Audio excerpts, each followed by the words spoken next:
بسم اللہ الرحمن الرحیم، شروع اللہ کے نام سے جو بڑا مہربان نہایت رحم کرنے والا ہے۔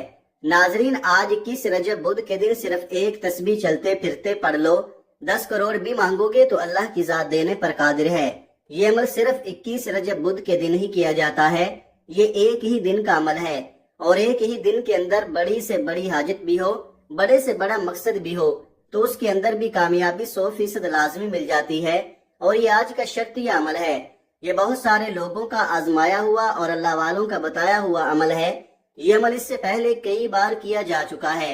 جب بھی کیا جاتا ہے اس عمل کا 101% رزلٹ ملتا ہے۔ جو لوگ جس بھی مشکل کے اندر ہیں، جس بھی پریشانی کے اندر مبتلا ہیں، فوری طور پر آج کے دن اس عمل کو کر لے۔ خاص کر جو لوگ رزق کے حوالے سے پریشان ہیں، جن کے گھر میں رزق نہیں آتا، اگر آتا ہے تو چلا جاتا ہے، جن کے پاس پیسہ ٹکتا ہی نہیں، یہ عمل کرنے کی دیر ہے۔ ان کی جیب کبھی پیسوں سے خالی نہیں ہوگی۔ میرا رب ان لوگوں کو ایسی ایسی جگہوں سے رزق عطا فرمائے گا جہاں پر بندے کا وہم و گمان بھی نہیں جاتا۔ آپ جدھر بھی جائیں گے، جس سمت بھی جائیں گے، اللہ تعالیٰ آپ کے لیے ایسے خزانے کھول دے گا کہ آپ سے رزق سنبھالنا مشکل ہو جائے گا۔ اور خاص کر یہ عمل کرنے کے بعد ہر کوئی آپ کو دیکھ کر حیران ہو جائے گا کہ ایسا کون سا تمہارے پاس جادو آ گیا ہے کہ جس کے ذریعے تمہارا مقدر کھل گیا ہے۔ اس وظیفے کو پڑھنے سے نصیب کھل جاتا ہے، مقدر کھل جاتا ہے، سوئی ہوئی قسمت جاگ جاتی ہے۔ یہ عمل کرتے ہی اللہ کی بارگاہ سے غیبی مدد آنا شروع ہو جاتی ہے۔ یہ عمل کرنے سے آپ ہمیشہ ہمیشہ کے لیے مالا مال ہو جائیں گے۔ وہ لوگ جو مقروض ہیں، جن کے اوپر بہت زیادہ قرضہ ہے اور اترنے کا نام نہیں لیتا، اور جو لوگ مقدر کے ہارے ہوئے ہیں، ہر طرف سے جب راستے بند ہو جاتے ہیں، نہ اپنا پوچھتا ہے نہ کوئی بیگانہ پوچھتا ہے، اس وقت کوئی اور چیز کام نہیں آتی۔ آج صرف یہ عمل کر کے دیکھ لے۔ نصیبوں کو کھولنے کا اس سے بڑا عمل شاید آپ کو نہ ملے، کیونکہ یہ ایک معجزاتی عمل ہے۔ اس پورے عمل کو مکمل طور پر سمجھ کر کیجئے گا، ویڈیو کو سکپ نہ کیجئے گا۔ اس عمل کی کوئی بھی قیمتی بات آپ سے رہ نہ جائے، کیونکہ ایسے عمل بار بار نہیں ملتے۔ وظائف کے اندر اللہ تبارک و تعالیٰ نے بہت کچھ رکھا ہے جس کا ہم نے وہم و گمان بھی نہیں کیا اور جس کا ہم کبھی تصور بھی نہیں کر سکتے۔ اس لیے یہ عمل کرنے سے آپ کا یقین بحال ہو جائے گا اور اللہ کا فضل، اس کی رحمت نصیب ہوگی، اللہ کی معرفت نصیب ہوتی ہے، رزق کے دروازے کشادہ ہو جاتے ہیں۔ جس کو رزق کی طلب ہے اللہ کی بارگاہ سے رزق مانگ لے، جس کو شہرت چاہیے وہ اللہ کی بارگاہ سے شہرت مانگ لے، جو مقروض ہے وہ اپنے قرضے کی رقم کی ادائیگی کے لیے اللہ کی بارگاہ سے التجا کر لے۔ ہر مسئلہ اس عمل کے ذریعے حل ہو جاتا ہے۔ تو آئیے ناظرین، اب ہم جان لیتے ہیں کہ آپ نے یہ وظیفہ کیسے پڑھنا ہے۔ لیکن اس سے پہلے آپ سے گزارش ہے کہ اگر آپ اس چینل پر نئے ہیں اور آپ نے ابھی تک اس چینل کو سبسکرائب نہیں کیا تو خدا را اس چینل کو ابھی سبسکرائب کر لیں، کیونکہ ایسے بہت سے وظائف، بہت سے اعمال آپ کے حوالے ڈیلی بیسس پر کرتا رہوں گا۔ اب عمل کیا ہے؟ آج 21 رجب بدھ کا پورا دن، پوری رات آپ کے پاس موجود ہے۔ آپ چاہے تو نماز فجر کے بعد پڑھ لیں، نماز ظہر، عصر، مغرب، عشاء، کسی بھی نماز کے بعد یہ وظیفہ پڑھ سکتے ہیں۔ آپ کو جب جہاں جیسے وقت مل جائے، باوضو مصلی پر بیٹھ کر آپ نے سب سے پہلے نبی کریم رؤوف الرحیم صلی اللہ علیہ وآلہ وسلم کی ذات مبارکہ پر 7 بار درود پاک پڑھنا ہے۔ درود پاک آپ کوئی سا بھی پڑھ سکتے ہیں۔ آپ مختصر اور آسان سا درود صلی اللہ علیہ وآلہ وسلم پڑھ لے، یا صلی اللہ علیہ محمد پڑھ لے، یا آپ نماز والا درود ابراہیمی پڑھ لے۔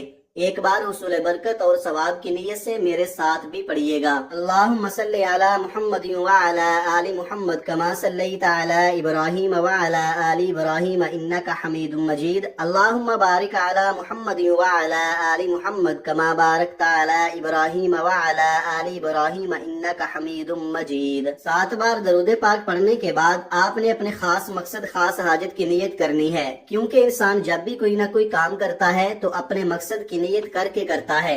اگر آپ کسی منزل کی طرف نکلتے ہیں، آپ کو پتا ہوتا ہے کہ آپ نے کہاں پہنچنا ہے، اس لیے آج اپنے مقصد کی نیت لازمی کر لیں، تاکہ آپ دل ہی دل میں جو بھی مانگو، وظیفہ پڑھتے دوران فرشتے اللہ کی مدد لے کر آئیں اور آپ کی ہر حاجت کو پورا کر جائیں۔ جس کو جو چاہیے مانگو، جتنا چاہیے مانگو۔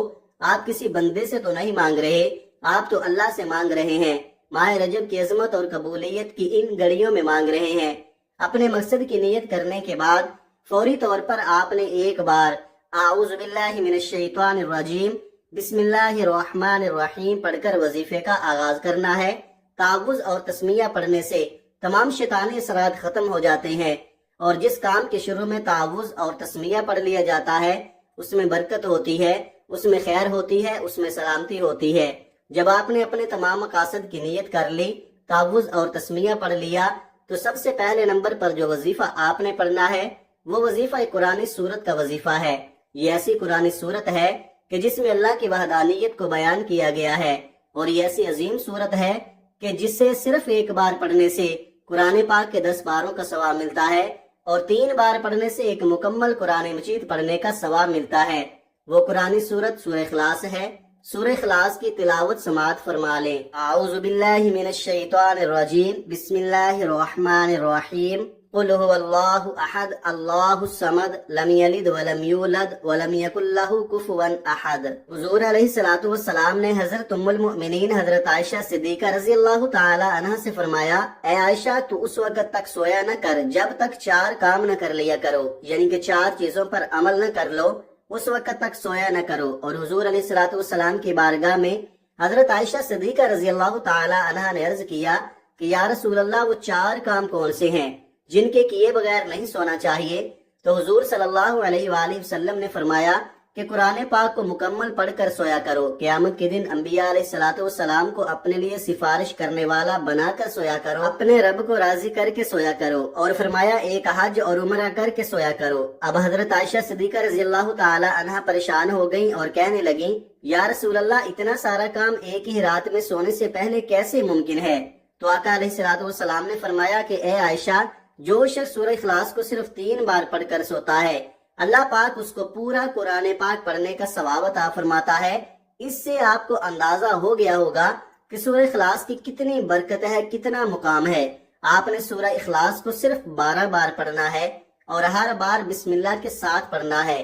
جب آپ 12 بار سورہ اخلاص پڑھ لے تو اب آپ نے دوسرے نمبر پر جو وظیفہ پڑھنا ہے وہ وظیفہ اللہ تعالیٰ کے مبارک نام ہے۔ وہ مبارک نام یا رحمان یا رحیم یا کریم ہے۔ جب آپ اللہ کو اللہ کے مبارک ناموں سے پکارتے ہیں، اللہ فرشتوں سے پوچھتا ہے، اے فرشتوں یہ کون ہے جو مجھے میرے ان ناموں کے ساتھ پکار رہا ہے؟ فرشتے آپ کا نام پیش کرتے ہیں، اللہ فرشتوں سے فرماتا ہے، اے میرے فرشتوں جاؤ اس بندے کی ہر حاجت کو پورا فرما دو۔ آپ کی کوئی ایسی خواہش جو آپ کو لگتا ہے کہ ناممکن ہے، آپ آج اپنی اس ناممکن حاجت کی نیت کر کے اللہ تعالیٰ کے مبارک ناموں کو پڑھنا، پھر دیکھنا کیسے آپ کی ہر حاجت غیب سے پوری ہوتی ہے۔ یہ مبارک نام آپ نے کیسے پڑھنے ہیں اور کتنی بار پڑھنے ہیں، توجہ کیجئے گا۔ یا رحمان یا رحیم یا کریم، 1 بار ہو گیا۔ یا رحمان یا رحیم یا کریم، 2 بار ہو گیا۔ یا رحمان یا رحیم یا کریم، 3 بار ہو گیا۔ اس طرح سے آپ ان مبارک ناموں کو ہاتھوں کی انگلیوں پر پڑھ لیں یا تسبیح کے دانوں پر پڑھ لیں۔ آپ نے 101 بار پڑھنا ہے، یعنی کہ ایک مکمل تسبیح آپ نے پڑھنی ہے۔ جب آپ ایک تسبیح ان مبارک ناموں کی پڑھ لیں تو اب آپ نے وہی بیٹھے جگہ چھوڑے بغیر تیسرے اور آخری نمبر پر جو وظیفہ پڑھنا ہے وہ وظیفہ لا حول ولا قوت الا باللہ العلی العظیم کا پڑھنا ہے۔ میں پورے کامل یقین سے کہتا ہوں کہ ان کلمات کو ہر کوئی جانتا ہے۔ لا حول ولا قوت الا باللہ کا مطلب حضرت عبداللہ بن مسعود رضی اللہ تعالی عنہ فرماتے ہیں کہ میں نے رسول اللہ صلی اللہ علیہ وآلہ وسلم کے سامنے پڑھا تو آپ صلی اللہ علیہ وآلہ وسلم نے فرمایا کہ اس کا مطلب جانتے ہو کیا ہے؟ میں نے عرض کیا اللہ اور اس کا رسول خوب جانتے ہیں۔ آپ صلی اللہ علیہ وآلہ وسلم نے خود ہی ارشاد فرمایا اس کا مطلب یہ ہے کہ گناہ سے بچنے کی طاقت نہیں مگر اللہ کی حفاظت سے، اور اللہ کی عبادت کرنے کی قوت نہیں مگر اللہ کی مدد سے۔ اور فرمایا جو بندہ ہر وقت استغفار کرتا رہتا ہے اللہ اس کی ہر مشکل آسان کر دیتا ہے اور ہر غم دور کر دیتا ہے، اور ایسی جگہ سے روزی دیتا ہے کہ جہاں سے اس کا گمان بھی نہیں ہوتا۔ آپ نے ان کلمات کو کیسے پڑھنا ہے اور کتنی بار پڑھنا ہے ملاحظہ کیجئے گا۔ لا حول ولا قوت الا باللہ العلی العظیم، 1 بار ہو گیا۔ لا حول ولا قوت الا باللہ العلی العظیم، 2 بار ہو گیا۔ لا حول ولا قوت الا باللہ العلی العظیم، 3 بار ہو گیا۔ اس طرح سے آپ ہاتھوں کی انگلیوں پر پڑھ لیں، تسبیح کے دانوں پر پڑھ لیں۔ آپ نے صرف 11 بار پڑھنا ہے۔ جب آپ یہ تینوں اعمال بتائے گئے طریقے اور ترتیب سے پڑھ لیں اس کے بعد آپ نے آخر میں پھر 7 بار درود پاک پڑھنا ہے جو آپ نے عمل کے شروع میں پڑھا تھا۔ جب آپ یہ وظیفہ پڑھ لیں تو اس کے بعد آپ نے ہاتھ اٹھا کر اللہ کی پاک بارگاہ میں دعا کرنی ہے، اور آج یہ وظیفہ آپ نے جس مقصد کے لیے پڑھا ہے وہ مقصد اللہ کے حضور پیش کریں اور رو رو کر گڑ گڑا کر اپنا مقصد اللہ سے پورا کروائے۔ اللہ آپ کے ہر مقصد میں کامیابی کو یقینی بنا دے گا۔ یا رب کریم، یا اللہ، آپ کو اپنی شان کریمی کا واسطہ ہم گناہگاروں پر اپنے گھر کے دروازے بند نہ کر۔ ہم سے آکار ہیں لیکن ہیں تو تیرے ہی بندے، تیرے سوا ہمارا کوئی سہارا نہیں۔ یا ذوالجلال والاکرام، ہم تجھ سے اپنے ہر گناہ کی معافی مانگتے ہیں جو تنہائی میں کیا یا محفل میں کیا یا نادانی میں کیا یا انجانے میں کیا۔ اللہ اپنی شان کریمی کے صدقے، اپنے کعبہ کی عظمت کے صدقے ہمیں معاف کر دے۔ آمین ثم آمین۔ دعا ہے کہ رب کریم میرا سنانا اور آپ کا سننا اپنی پاک بارگاہ الہی میں قبول اور منظور فرمائے۔ آمین۔ تمام دوستوں سے گزارش ہے کہ اپنے رزق میں برکت، وسعت اور کشادگی کے لیے اللہ تعالیٰ کے 99 ناموں میں سے کوئی ایک نام ضرور کمنٹ باکس میں ٹائپ کریں۔ اللہ تعالیٰ ہم سب کا حامی و ناصر ہو۔ آمین ثم آمین یا رب العالمین۔ اپنا بہت سارا خیال رکھیے گا۔ ملتے ہیں کسی اگلی ویڈیو میں ایک نئے وظیفے کے ساتھ۔ تب تک کے لیے اللہ حافظ۔ السلام علیکم ورحمۃ اللہ وبرکاتہ۔